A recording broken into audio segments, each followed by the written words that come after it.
great question. For more discussion on that, South Korea's political scandal, we are joined here in Beijing studio, Mr. Yang Xiyu, Senior Fellow with the China Institute of International Studies. In Washington, D.C., Eunjung Lim, a lecturer of Korea Studies at Johns Hopkins University of Advanced International Studies. And in Medford, Massachusetts, we have Sung-Yoon Lee, a Kim Koo Korea Foundation Professor of Korean Studies at the Fletcher School at Tufts University. Welcome to the three of you. First of all, may I ask for your opinion, Ms. Lim, what is this? I mean, President Park suggesting let the parliament decide my fate. If parliament agrees, I will resign. Is she trying to buy time? Is she trying to avoid disgrace of impeachment? Or is she really serious about a smooth political transition? Yes, it's a very difficult, tough question, but it looks like the timing was the main issue. As many of us already know, the National Assembly was almost about to move to the impeachment of the president on this Friday, December 2nd, or latest at the December 9th. So it was, and the opposition parties already agreed on their draft too. So it was again almost about to do that. So I think President Park and her supporter they look like they don't want to completely lose their fame or the honor. So again, I do think the timing was critical in this. It is critical, Professor Lee. Though the Parliament can still impeach her, can't it? Absolutely. With each apology, the latest being her third, the balance of power, the sway of forces continue to drift away from the president and toward the public. President Park comes across as disingenuous. It's been revealed that she has made false statements, lies, has overturned her statement, her decision to accept interrogation by the state prosecutor's office. Now she says she doesn't have the time for that and so forth. So this latest apology, while sounding on the surface a bit dramatic, I will be willing to resign, it really puts the onus on the parliament, on the National Assembly, which is not functioning at a high level. She wants the National Assembly to come up with a timetable and legal procedures for her to step down. Stepping down would be less ignoble way to exit the political stage than being impeached. However, it's unlikely that the National Assembly will be able to come up with such a plausible plan anytime soon, and she knows it. But Ms. Lim, knowing her possible tactics, as both of you indicated, then the parliament could still go ahead and order the so-called impeachment of her coming Friday or in the near future, can't it? Yeah, it looks like, again, opposition leaders already explicitly said that this is a kind of trap made by the President Park, because it's already, we do see kind of, split cleavage kind of thing within the ruling party, especially within the group, so-called non-Park group, who are not actually political supporters of President Park. So we already are observing kind of, split situations, even within the ruling party, so which is absolutely concerned by the oppositions, because without some votes, some certain numbers of votes from the ruling party, they cannot push forward the impeachment. So, but still, it looks like opposition leaders are pretty decisive and very determined to push forward the impeachment process. Mr. Yang, it seems that this gesture coming from President Park is not only going to create chaos within the Blue House, where she is staying, demonstrated against by the public outside it, but also create a chaos within the parliament itself. Oh, yes. The ruling party, the opposition party sometimes do not agree with one another. Even within the opposition party, they cannot come up with a, supposed to be candidate against the President Park. Yeah. So where is this chaos of South Korean politics going? Well, with uncertain direction and uncertain results, actually, President Park, by the announcement, opened a so-called third path for her step down. Right. Legally speaking, there's only two ways or two choices, resignation or impeachment. And her announcement reflects her opposition to both resignation and impeachment. She kicked the ball at the parliament for, I agree with Ms. Lin say, for her honor or faith. So my question really is, knowing possibly that's her tactic, what would that mean for politics as a whole in South Korea? Well, it's an uncertain situation ahead. Number one, no one can predict whether or not the impeachment process can continue. And number two, more importantly, after the step down, no matter with what format, what will be the next power person who control and manage the mess situation in South Korea? Do we have another plan, Professor Lee, possibilities? For example, some are already talking about changing the constitution to make sure the term of a president will not be 5 years, which President Park is enjoying right now, but rather 4 years, so she could step down as soon as possible. But of course, that requires, first of all, half of the parliament to vote yes, and then for the second round, 2/3. That's difficult as well. But is there another possibility? There is no legal, moral, political reason barring President Park from stepping down right now today. In fact, I would say there are compelling moral, political, legal reasons for her to step down as soon as possible. When your approval rating is around 4%, you have already lost your mandate, your authority to govern. President Park is the laughingstock of the South Korean public, and public opinion is the foundation of any regime, any government, whether the most military and despotic or the most liberal and free. So she needs to step down. Now, the impeachment process is a bit convoluted. The parliament is likely to impeach the president. I think it can get the 2/3 majority needed to impeach her. Yet, at the same time, that just means she'll be suspended. And in the meantime, her figurehead appointee, Prime Minister, will be the acting president while the nation's constitutional court deliberates the impeachment process. 6 out of 9 judges need to ratify, need to agree to impeach her, and then she needs to step down. So we are still a long way from a satisfactory resolution to this growing crisis, and the simplest and the most honorable way for her would be to step down as soon as possible. Right. Having said that, though, Ms. Lim, there is another important question needs to be asked. That is, under what circumstances President Park will not be immune anymore from prosecution or from investigation? Now she could still say to the investigators, you know, I don't have the time. Sorry, I can't accept your questions.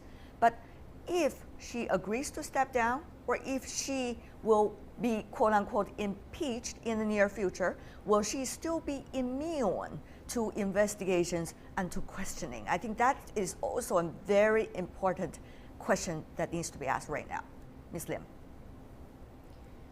Yes, it's an important question, but still things are very fluid. Opposition party, they recommended 2 prosecutors as the head of the special prosecution who will be in charge of investigating this scandal. But even the special prosecution is launched, it can take like 90 days or at longest like 120 days. And as long as the president is still sitting or in the office, the South Korean president has some immunity, except some cases related to the internal and the external troubles. So there are so many different conflicting interpretations of what the internal and external troubles are, and some more like radical opponents will say that this is obviously a internal trouble, which means she he doesn't deserve that kind of immunity anymore. But again, things are so fluid, and as in terms of a process too, even the special prosecution can take even longer than we actually expect. Having said that, though, Mr. Yang here in Beijing, we are all observing what's going on in South Korea from afar. Yet the question and the impact for everybody else in the neighborhood is, who is now governing South Korea? What if there are emergencies? What if there are issues that countries need to bring to South Korea to resolve together? Mr. Yang, what is your assessment? Who is really running the country right now? Obviously, the president is sitting in the Blue House. They're not even to come out. Well, it's a very fundamental question, challenge facing the South Korea as a whole nation. For observer externally, I think no person who is in charge of the country for governance now effectively. And legally speaking, Park remains the president. That's right. But everyone knows she cannot perform as a She's president. lamed out already. And the more important question is, what will be the next for the situation? Who will be the next who control the Before we country? worry about next, let's worry about reality right now, Professor Yang. I want to go to you, Professor Lee, in the U.S. There are a lot of issues going on in the neighborhood. DPRK is still developing its nuclear program, not to mention that. But also, China, for example, one of the most important neighbors of South Korea, has concerns about South Korea, Japan having intelligence sharing agreement. China also has concerns about employment of SAT system inside South Korea. Obviously, that's a thing that's still continuing to be implemented at this moment. So the question is, when China has concerns, who should China talk to? And where should China voice its concerns to? And will South Korea use the chaos politically inside the country as an excuse for its political instability and also irresponsibility? The South Korean political crisis has serious foreign policy implications.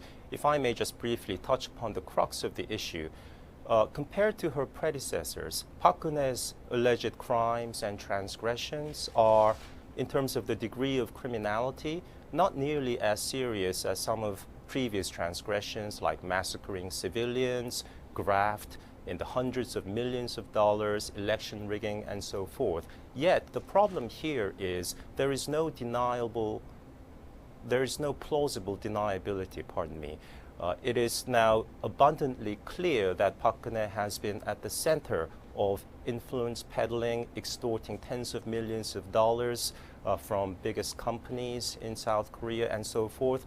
And this has a palpable resonance along generational lines of South Korean socio-economic lines. The public opinion has turned against her. She must step down. In this political chaos, North Korea is most likely to test the South Korean streets and resort to another provocation. It is a time of leadership change in the United States. North Korea now is on the eve of the 5th anniversary of the death of Kim Jong-il, the current leader's father. So North Korea has an incentive to mark this occasion with a bang, with a weapons test and so forth. And that will strain the alliance. That will have implications on South Korea's relations with China, Japan, and the United States. So it's a good time, opportune time for North Korea to take advantage of this political vacuum and instability.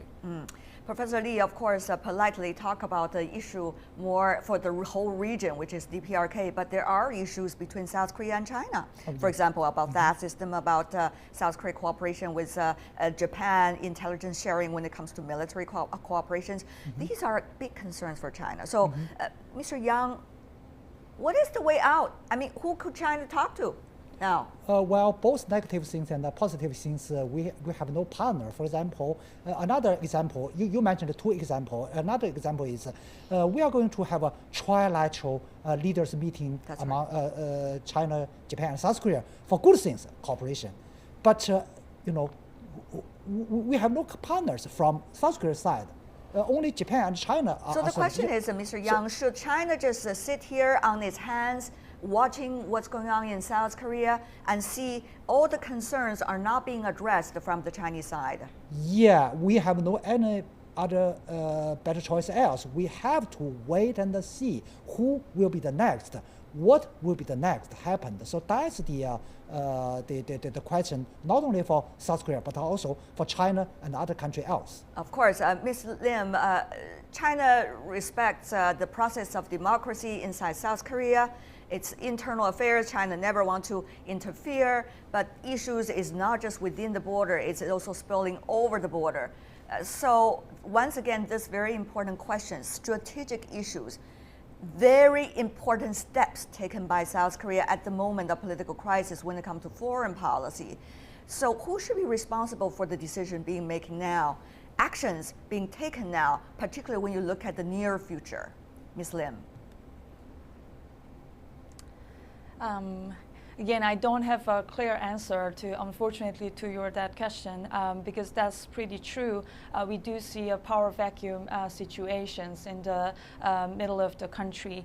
But the important thing I really want to emphasize is South Korea is a liberal democracy, as I emphasized several times already, which means it does have a check and balance system. Even though the president is in that situation, National Assembly is working, and every citizen is working in their his or her own position. That is why we don't see any serious trouble at this moment, and I don't think we will see another serious trouble within the country. Right. Of course, I do hear your voice, concerned voice about the foreign affairs.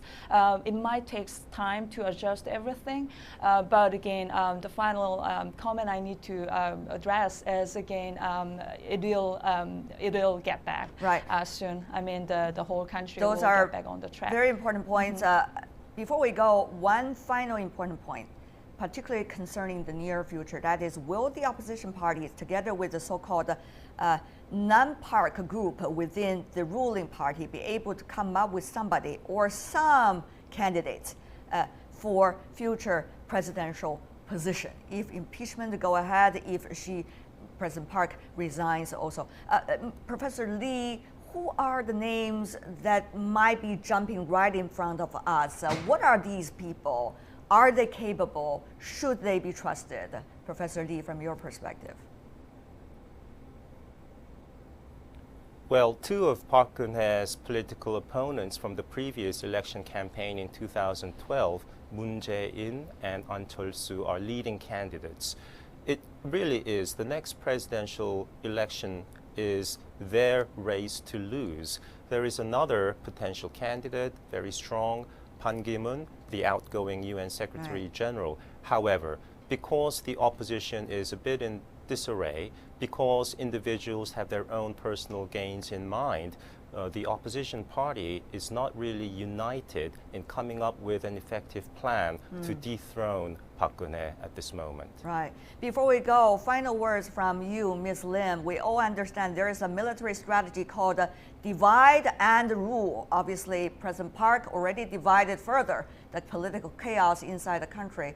So exactly who's going to be the potential ruler, quote unquote? Briefly. It's again, I don't have a clear answer because everything is so fluid, and as Professor Lee mentioned, there are so many actually plausible candidates in both parties.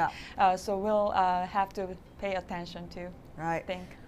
Things are changing momentarily, all at the same time. So we're looking forward to see some result, at least for the coming days, if not weeks. Thank you so much for being with us, Sung-Yoon Lee, Eunjung Lim, and Yang Xiyu. Really appreciate it for being with us.